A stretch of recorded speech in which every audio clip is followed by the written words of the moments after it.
أعوذ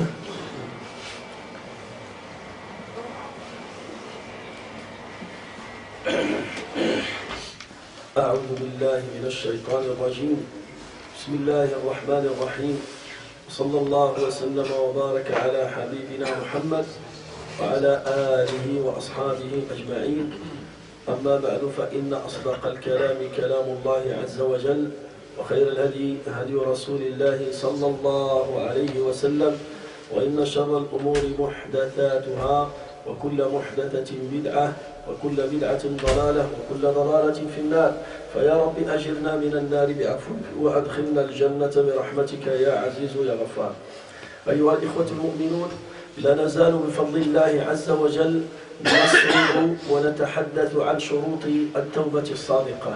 قلنا أن العلماء رحمهم الله قالوا أول شرط من شروط التوبة الصادقة المقبولة عند الله ألا وهي أن يبدأ المسلم بتطهير قلبه وبتغيير قلبه، فيخرج الكبر من قلبه ويدخل التواضع، يخرج الحسد ويدخل حب الخير للناس، يخرج البغض ويدخل الحب. لا بد من تطهير القلب. بعد ذلك الشرط الثاني هو الإخلاص في التوبة. لماذا تريد أن تتوب؟ ولمن تريد أن تتوب؟ فلا بد أن تكون التوبة خالصة لوجه الله عز وجل. الشرط الثالث الذي ذكرناه ألا وهو الندم على كل ذنب اقترفته في حق الله عز وجل. لا بد أن تندم، ولا بد أن يكون هذا الندم يحرق قلبك، فبمجرد أن تتذكر ذنبك إلا ودمعت عينك، فبمجرد أن ترى إنسانا مسلما ابتلي بهذا الذنب إلا واحترق قلبك لذلك، وشعرت بخشية الله وبخوف الله في قلبك. الشرط الرابع ألا وهو أن تعد الله عز وجل بعدم الرجوع إلى نفس الذنب، أن تعطي عهدا لله عز وجل وأن تفي بعهدك بعدم العودة إلى هذا الذنب. Inch'Allah, mes chers frères, toujours on parle sur le repentir sincère et les conditions d'un repentir sincère. Les savants, ils ont dit, le repentir sincère, il commence par le changement du cœur. Il faut d'abord changer le cœur. Il faut faire un effort et un grand travail pour changer l'intérieur, pour changer le moteur, pour changer le cœur. Deuxième condition, il faut faire le repentir pour Dieu. Il faut faire ce repentir pour qui? Pourquoi tu veux arrêter de boire de l'alcool? Pourquoi tu veux commencer la prière? Pourquoi tu veux arrêter de tricher? Pourquoi tu veux arrêter de mentir? Pourquoi tu veux arrêter de voler? Pourquoi tu fais ça? C'est pour Dieu. Il faut le faire pour Allah Azza wa Jal. Troisième condition, le regret. Il faut regretter tout ce que tu as fait dans le passé. Et le regret, normalement, il doit brûler ton cœur. À chaque fois, tu te rappelles de ce que tu as commis comme péché, normalement, il y a des larmes qui coulent sur tes yeux. Normalement, à chaque fois, tu vois une personne qui fait la même chose et qui commet le même péché que tu as déjà fait au passé, normalement, ça brûle ton cœur et tu sens la crainte et la peur d'Allah dans ton cœur. Quatrième condition, c'est le fait de donner une promesse à Dieu de jamais refaire le même péché. De jamais refaire le même péché. Tu donnes une promesse et tu dois respecter ta promesse. La cinquième condition, et c'est ça qu'on va traiter aujourd'hui, la budda an tughayyira ar-rufqata wa an tughayyira al-makan alladhi kunta ta'si fihi Allah azza wa jalla. Cinquième condition, le changement de fréquentation et de l'endroit où tu as commis le péché. Il y a beaucoup de personnes, ils arrêtent de commettre le péché, mais toujours ils fréquentent les mêmes personnes. Toujours ils fréquentent les mêmes endroits. Alors jamais il va arrêter le péché. Parce que ses amis, ils n'ont pas fait un repentir. Toujours ces gens-là, toujours sa fréquentation, ils commettent des péchés. Toujours, ils sont en train de désobéir à Allah. Toujours, ils sont dans un endroit qui est détesté par Allah. Et lui, toujours, il se fréquente avec eux, il se mélange avec eux, alors sans repentir, il ne va pas tenir longtemps, il va retomber dans le même péché. Vous connaissez le hadith authentique qui est rapporté par l'imam Bukhari. C'est une histoire, le prophète sallallahu alayhi wa sallam, il nous a raconté cette histoire. قال النبي صلى الله عليه وسلم كان في من قبلكم رجل قتل 99 نفسا. Le prophète sallallahu alayhi wa sallam, il nous a dit, dans les communautés d'avant, il y avait un homme, il a tué 99 personnes. Il a décidé de faire un repentir. Il a consulté des gens, ils ont dit, telle personne, il peut te donner la réponse. Il y a telle personne, c'est le savant là, c'est lui l'adorateur qui adore Allah, il a une bonne relation avec Dieu, c'est lui qui peut te donner le fatwa. Est-ce que Dieu, il accepte ton repentir ou bien il refuse ton repentir? ذهب هذا القاتل إلى هذا الرجل العابد فقال له قتلت 99 نفسا فهل لي من توبة. Il a dit j'ai tué 90 personnes et maintenant 99 personnes et maintenant je veux me repentir. Est-ce que Allah il peut accepter mon repentir? Il lui a dit non. Toi tu as fait une catastrophe. Tu as tué 99 personnes et maintenant pourquoi tu n'as pas regretté quand tu as tué une personne, ou deux, ou trois? C'est bon. Tes mains ils sont sales, ton cœur il est sale, ton cahier il est rempli de péchés. Non. Dieu il peut. Qu'est-ce qu'il a fait? Le monsieur, le tueur, il l'a tué. Regarde, c'est bon. Je vais compléter ça. Moi je vais à l'enfer. Pourquoi je vais te laisser vivre après moi? C'est bon, je vais te tuer. Et après, il a regretté. Il a regretté ce qu'il a fait. Il a demandé, il a cherché, ils l'ont orienté vers un savant. Ils ont dit, cette personne, il va te donner la solution. Fadahab, il est parti le voir. Et là, pourquoi les gens, ils l'ont indiqué le savant? Parce que les gens, ils ont peur de lui. C'est un tueur, un criminel connu. Subhanallah. Il a tué 100 personnes et il est libre. Il n'est pas en prison. Ça veut dire que c'était quelqu'un de grave, un dangereux. Enfin, il est parti voir le savant. Le savant il lui a dit, écoute, si tu veux te repentir, Dieu, il peut te pardonner. Allah Ta'ala, yaqbalu tawbatik. Mais à une condition. Tu dois changer cet endroit et ces gens. Tu dois changer la ville où tu vis et tu dois changer les gens avec lesquels tu vis. Tu dois partir à tel endroit, il y a des gens qui adorent Allah, il y a des gens bien, c'est une ville connue par des pieux, des croyants, c'est une ville calme, tu dois partir là-bas. Alors il lui a donné parmi ces conditions, voilà le monsieur il a regretté. C'est bon, il veut se repentir, mais le savant lui a dit tu ne peux pas revenir. Pourquoi? Parce que s'il revient à cet endroit et il veut devenir correct, ils ne vont pas le laisser tranquille. Regardez le tueur, il est devenu imam aujourd'hui. Le fumeur, il fait l'adhan aujourd'hui. Hier, il drague les femmes et aujourd'hui, il veut faire le khutbah. Et toujours les gens, ils se rappellent de... Alors ils vont le casser. Et ils ne vont pas le laisser tranquille. Et ils vont provoquer sa colère et augmenter sa colère. Et peut-être il peut commettre le même péché et il peut tomber dans le même péché.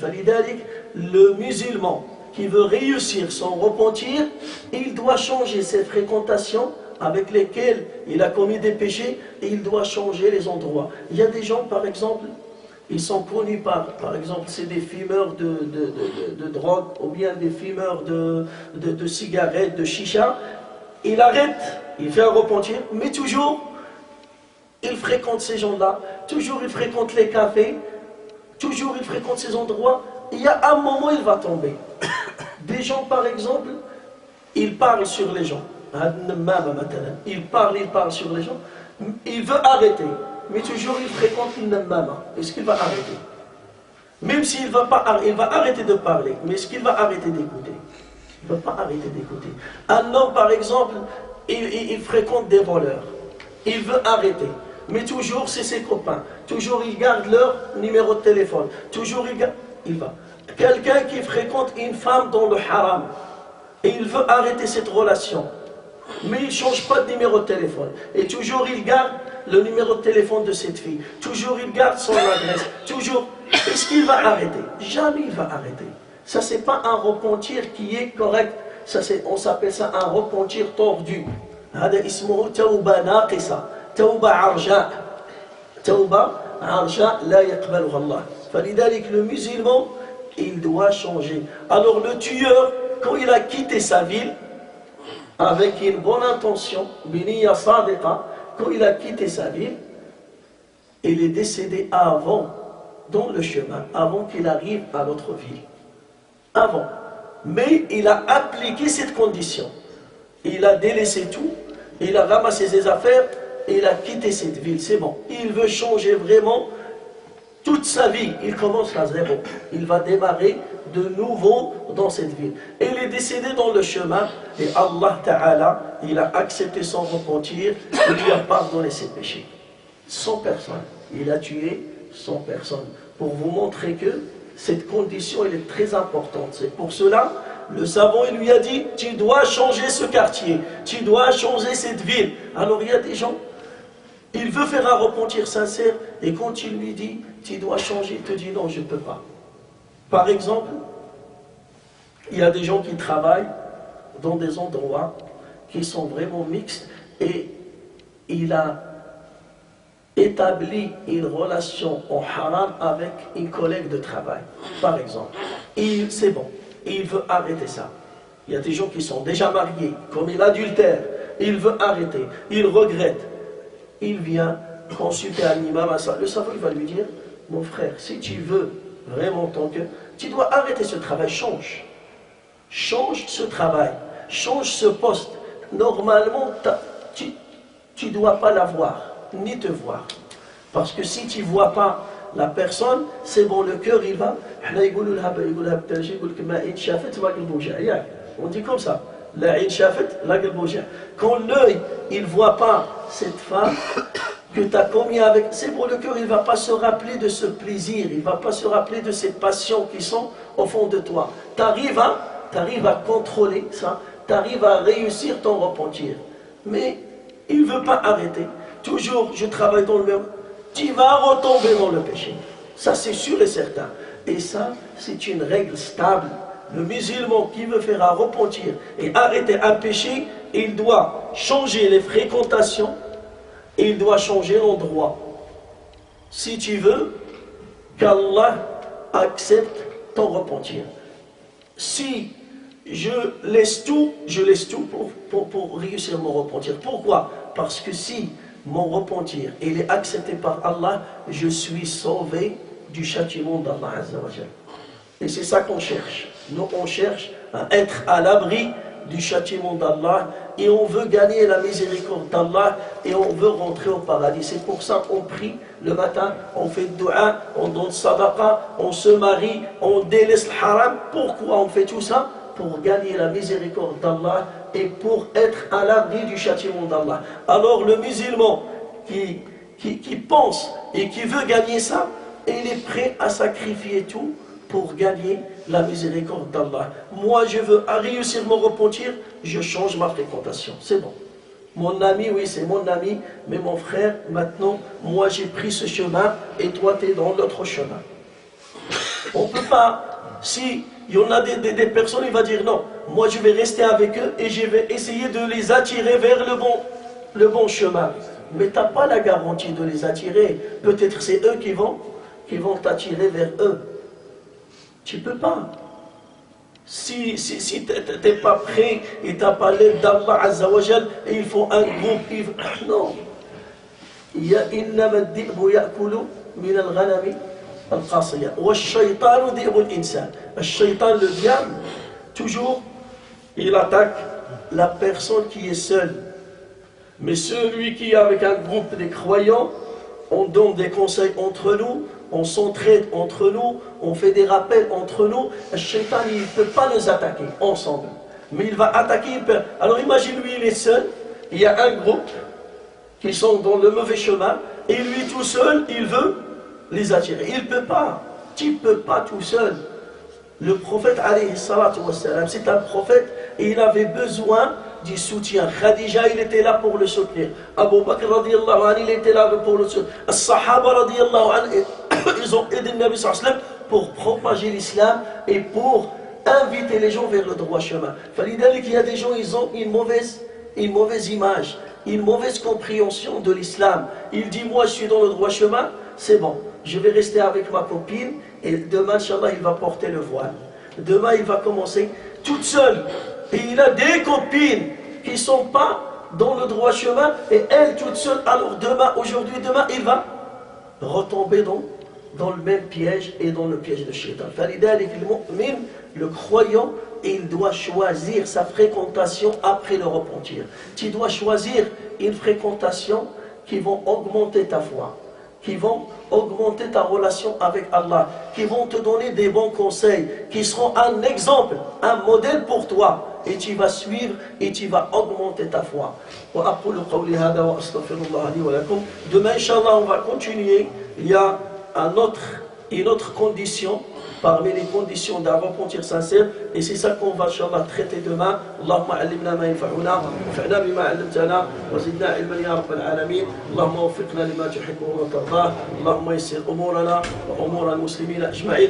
Inch'Allah, on va faire un dua avec les responsables de la mosquée de Aulnay-sous-Bois.